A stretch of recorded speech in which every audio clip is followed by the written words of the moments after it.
नमस्कार, मैं अशोक कुमार पांडे और स्वागत है आपका टीसीएच पर। नरेंद्र मोदी विदेश गए हुए हैं, ये कोई खबर नहीं है। आप सब लोग जानते हैं 2 और 2 4, 2 और 2 22 ये सारा कुछ कर रहे हैं और उनके भक्त लगे हुए हैं ये बताने में कि उनका डंका बज रहा है। लेकिन सबसे ज्यादा जहां उनकी दोस्ती है, यानी अमेरिका जिसको वो क्लेम करते हैं, जिसके करीब जाने के लिए उन्होंने सबको दुश्मन बना लिया, वहां से लगातार उनकी डिप्लोमेसी का डंका बजने की जगह फटता चला जा रहा है। चाबहार वाली खबर मैं दे चुका हूं कि कैसे जानबूझकर अमेरिका ने चाबहार के ऊपर अटैक किया ताकि भारत और ईरान के बीच रास्ता खुल ना सके और ईरान के थ्रू मध्य एशिया और अफगानिस्तान तक पहुंचने का जो भारत का सपना था वो पूरा ना हो सके। यानी बहाना ईरान का और नुकसान हिंदुस्तान का, ये काम तो ट्रंप पहले ही कर चुका है। इसके अलावा एक और खबर जिस पर जानबूझकर मैंने 24 घंटे से ज्यादा वेट किया कि कोई अपडेट आ जाए, कुछ और आ जाए, तब इस पर बात किया जाए, वो खबर भी बेहद इंपॉर्टेंट है। असल में खालिस्तानी जो अलगाववादी हरदीप सिंह निज्जर है, उसकी हत्या को लेकर अमेरिका में जो रिपोर्ट आई है, अमेरिका में जो चार्जशीट फाइल की गई है, वो भारत के लिए बेहद चिंताजनक है। कहने के लिए तो इस चार्जशीट में भारत सरकार पर कोई टिप्पणी नहीं की गई है, लेकिन लॉरेंस बिश्नोई और उसके साथियों को लेकर जिस तरह की बातें की गई हैं, वो न केवल भारत सरकार पर बल्कि गुजरात पर, गृह मंत्री जो गुजरात से आते हैं उन पर, और पूरे भारत सरकार के कामकाज पर ऐसा सवाल उठाता है जिसका जवाब देना बेहद मुश्किल है। मामला आप अच्छी तरह से जानते हैं। हरदीप सिंह निज्जर की हत्या जून 2023 में की गई थी और इस हत्या को लेकर कनाडा और अमेरिका दोनों में काफी शोर मचा था। और इसके बाद अमेरिका में एक और सिख नेता की हत्या की बात सामने आई थी, जिसमें कहा जा रहा था कि भारतीय एजेंसीज ने यह काम करवाने की कोशिश की है, वहां के एक अपराधी को जो बेसिकली गुजरात का है उसको पकड़ा है और उसके थ्रू हत्या कराने की बात है। लेकिन उसने जिसको पकड़ा था हत्या करने के लिए, वो डबल एजेंट निकला, बात खुल गई। वो सब आप जानते हैं, विकास यादव और किसका किसका नाम आया था, उसमें भी काफी किरकिरी हुई थी। अब ये जो ऑपरेशन हार्ड बॉल नाम का एक ये जो अभियान चलाया गया, जिसमें बाहर से दूसरे मुल्कों से आकर अमेरिका और कनाडा में हत्या करने वालों के ऊपर कार्रवाई करने का मामला था, और ये जो ऑपरेशन हार्ड बॉल है, इसमें अमेरिका, कनाडा और स्पेन तीनों शामिल हैं, तीनों की एजेंसी शामिल हैं, जिसमें 3 देशों के 24 लोगों की गिरफ्तारी हुई है, 42 सर्च वारंट जारी हुए हैं और 37 आरोपियों के खिलाफ आरोप तय हुए हैं। अब इस मामले में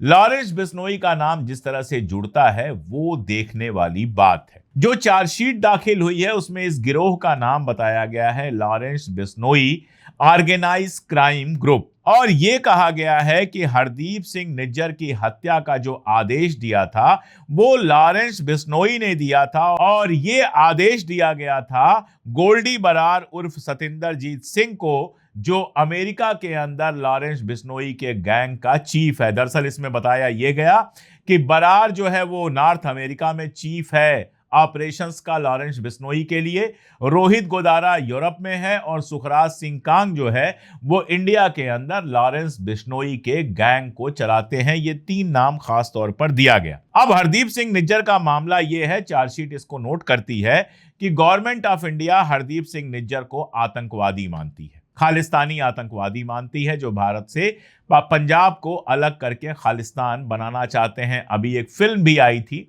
आपको याद होगा, उस फिल्म पर इतने कट लगाए गए कि वो रिलीज नहीं हुई और उसके बाद एक ओटीटी प्लेटफॉर्म पर वो फिल्म रिलीज होती है और उस रिलीज होने के तुरंत बाद उस फिल्म को फिर से रोक दिया जाता है। वो फिल्म भी खालिस्तान मूवमेंट से जुड़ी हुई है, जिसमें खालिस्तान मूवमेंट के समर्थक एक जो ह्यूमन राइट कार्यकर्ता थे, उनकी जो हत्या हुई थी, उनकी जो पुलिस कस्टडी में हत्या की गई थी, उसको बेस बनाया गया था, उस फिल्म को रोक दिया गया है।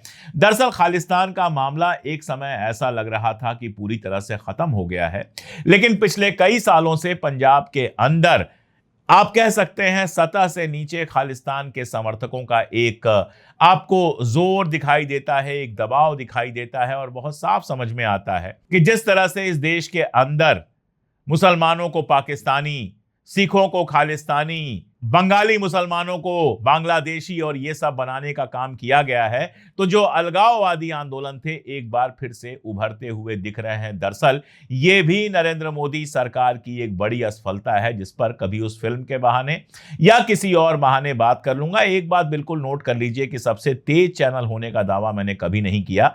मैं हमेशा खबरों के थोड़े पक जाने का इंतजार करता हूं ताकि सनसनी की जगह आपको सही खबर दे सकूं। खैर, बात हो रही थी जो इस एजेंसी ने चार्जशीट दाखिल की है उसकी बात हो रही थी। तो हरदीप सिंह निज्जर भारत सरकार की निगाह में आतंकवादी है, लेकिन कनाडा सरकार की निगाह में वो भारत के पंजाब का एक धार्मिक और पॉलिटिकल नेता है, मजहबी नेता है, सिख नेता है और साथ में एक पॉलिटिकल नेता भी है, और ये ब्रिटिश कोलंबिया में रह रहा था।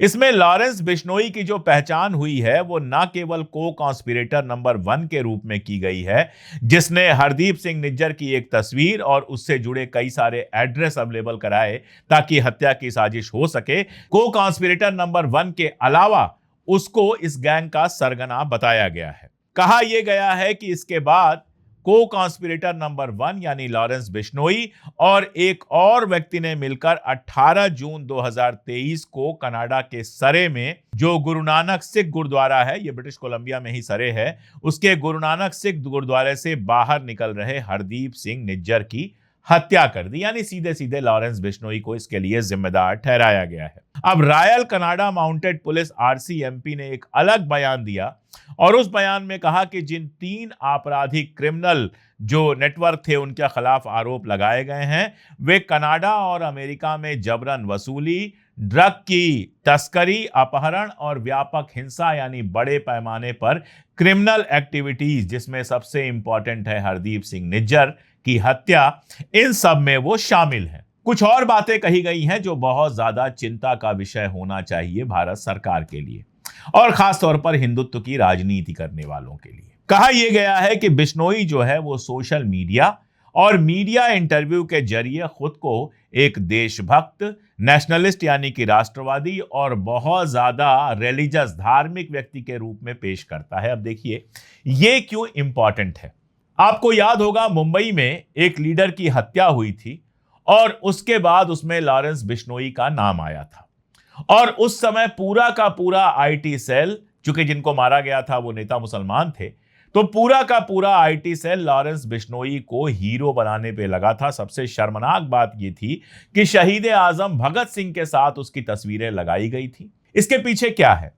इसके पीछे यह है कि हमारे समाज में कोई हत्या कर दे, कोई रेप कर दे, कोई अपहरण कर दे, कोई बड़ा से बड़ा अपराध कर दे, लेकिन खुद को धार्मिक बताए, खास तौर पर हिंदू धर्म से जुड़ा हुआ बताए, राष्ट्रवादी नेशनलिस्ट बताए। हमारे यहां नेशनलिस्ट का मतलब हो गया है मुसलमानों को गाली दे। ये सारा कुछ करे तो IT सेल के जो भाड़े के टट्टू हैं, जो ट्रॉल हैं, वो उनको सर पर लेकर घूमने लगते हैं। आप देखिए गो रक्षक जो बने हुए हैं उनकी हिस्ट्री खंगालिए, हिस्ट्री शीटर्स हैं, गालियां देते हैं, बंदूकें चलाते हैं, अजीब अजीब से कपड़े पहन के सामने आते हैं, देखने से अपराधी लगते हैं, जिनको कोई शरीफ अपने घर के अंदर घुसने ना दे। जो दरवाजे पर आए तो लोग लड़कियों से कहें कि घर के अंदर चले जाओ, पता नहीं कौन आ गया है। ऐसे लोग धर्म के रक्षक बने हुए हैं। टीका लगा लेंगे, गले में भगवा पटका पहन लेंगे, मोटरसाइकिलों पर, कारों पर घूमना शुरू कर देंगे और अचानक जो है वो राष्ट्रभक्त बन जाएंगे। ये हमारे यहां पूरा एक माहौल बनाया गया है। और दरअसल इस रिपोर्ट में लॉरेंस बिश्नोई को खास तौर पे जो ये रेखांकित किया गया है, यह खास तौर पर जो बताया गया है कि वो सोशल मीडिया और मीडिया इंटरव्यू के जरिए एक देशभक्त, राष्ट्रवादी और बहुत ज्यादा रिलीजियस आदमी के रूप में अपने आप को पेश करता है, वो इसी तरफ इशारा किया गया है कि इतने सारे अपराध करने के बावजूद, जिसके ऊपर 80 से ज्यादा मामले तो भारत के अंदर हैं, ये सब करने के बावजूद उसने अपनी इमेज क्या बनाई कि वो बहुत रिलीजियस है, देशभक्त है और राष्ट्रवादी है। और जो नहीं लिखा गया है वो ये कि इसके चलते जो सत्ताधारी हमारा वर्ग है उसके एक बड़े हिस्से का लॉरेंस बिश्नोई को समर्थन मिला।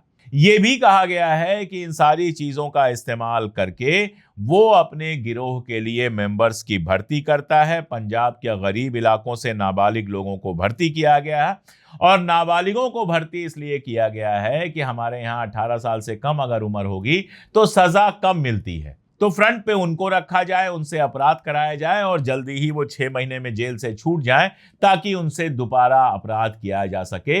ये ह्यूमैनिटी के लिए अपराध है जो लॉरेंस बिश्नोई जैसे लोग करते हैं और आईटी सेल के लोग उसको देशभक्त बनाते हैं। अब जो सबसे इंपॉर्टेंट बात है जहां जाकर मामला फंसता है वो ये कि इस चार्जशीट में कहा गया है कि लॉरेंस बिश्नोई जेल के अंदर से मोबाइल फोन और इंटरनेट से जुड़े हुए जो उसके पास ऑपरेटर्स थे उनके थ्रू अपना गैंग चलाता है। यहां पर रुककर इस हकीकत को जानना बहुत जरूरी है कि लॉरेंस बिश्नोई गुजरात के साबरमती जेल में कैद तन्हाई भुगत रहा है, यानी वो एकदम अकेली सेल में है, उसको सेल से बाहर नहीं ले जाया जाता है। 24 घंटे सीसीटीवी लगी हुई है, यहां तक कि उसके ऊपर बीएनएस 303 लगाया गया है, जिसका मतलब यह है कि लॉरेंस बिश्नोई को उस जेल से बाहर नहीं ले जाया जा सकता। साबरमती जेल से लॉरेंस बिश्नोई को कोई बाहर नहीं ले जा सकता, इस बात को नोट कीजिए।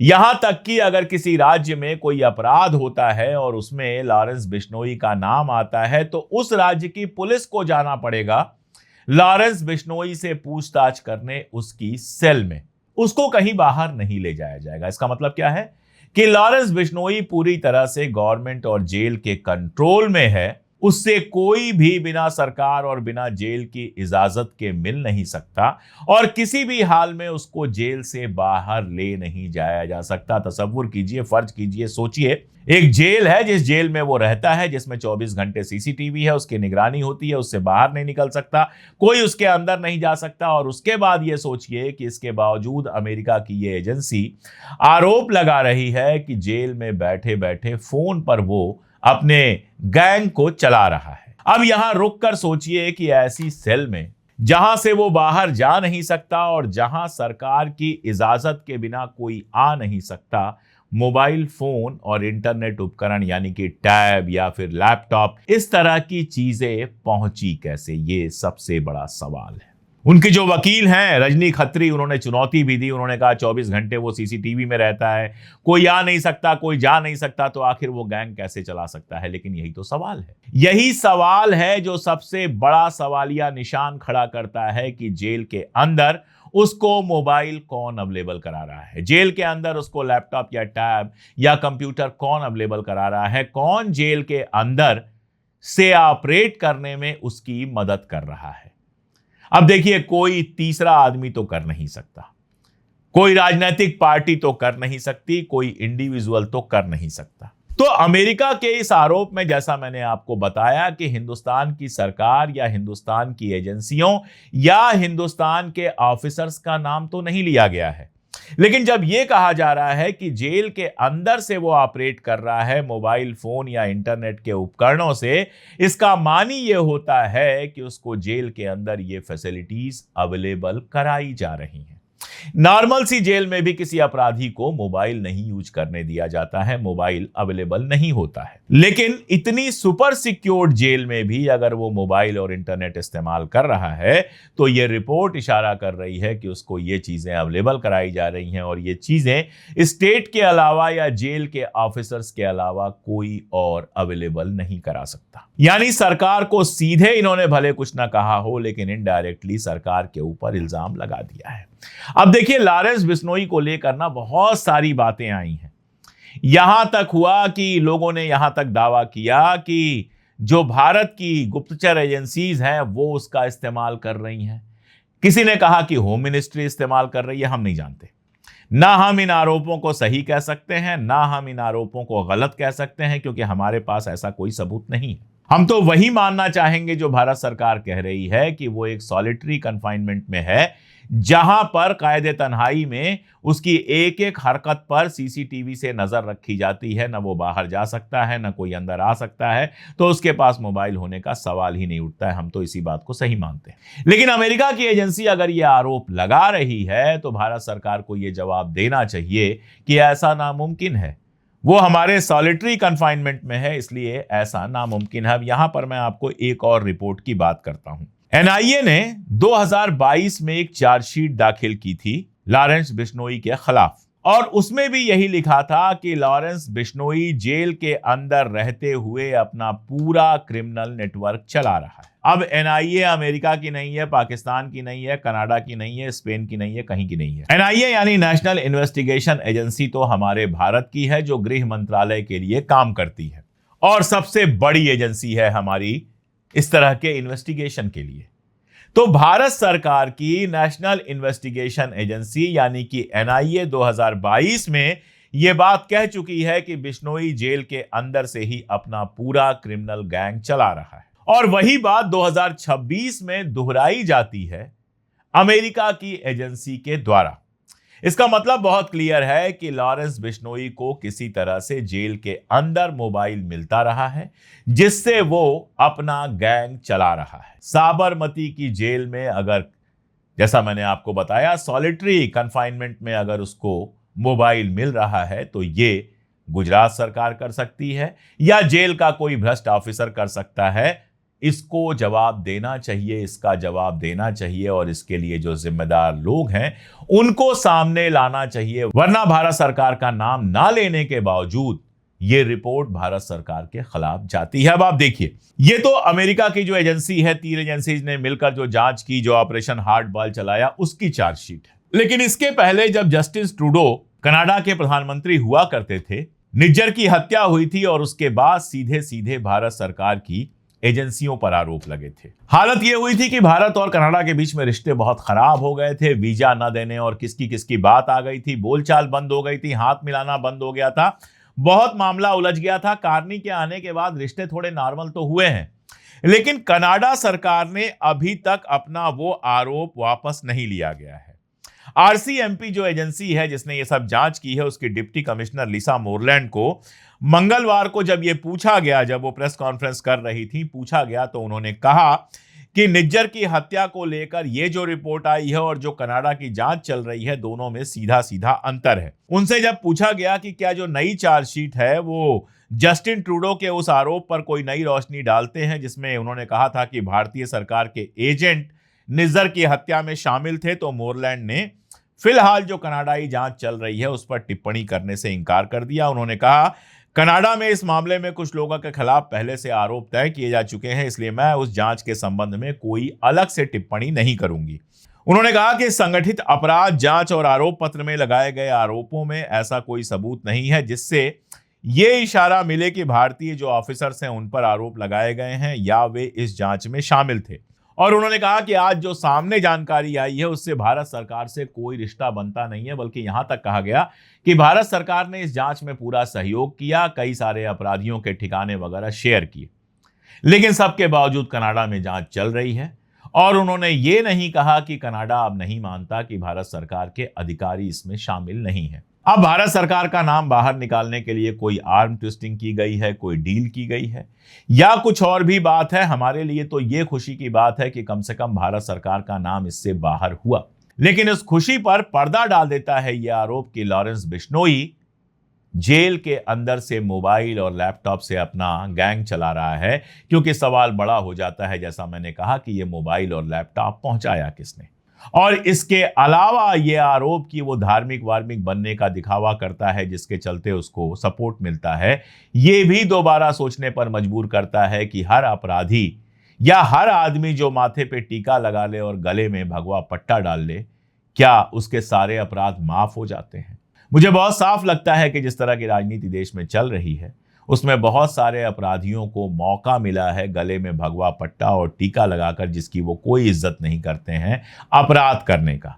और ये सही टाइम है कि भारत सरकार और भारत की पुलिस इस तरह के लोगों को रोके, इस तरह के लोगों को बेपर्द करे, ताकि फिर इस तरह की नेशनल इंटरनेशनल बेइज्जती हमारी ना हो। ये अभी पहली, आप कह सकते हैं, चार्जशीट आई है, आगे भी और सारी चीजें आएंगी। जब आएंगी, जैसे खुलेंगी, तब देखा जाएगा। फिलहाल जो राहत की बात है वो भी मैंने आपको बताया और जो चिंता की बात है वो भी मैंने आपको बताया। आपको क्या लगता है कमेंट में जरूर बताइएगा। आज के लिए इतना ही, बहुत शुक्रिया।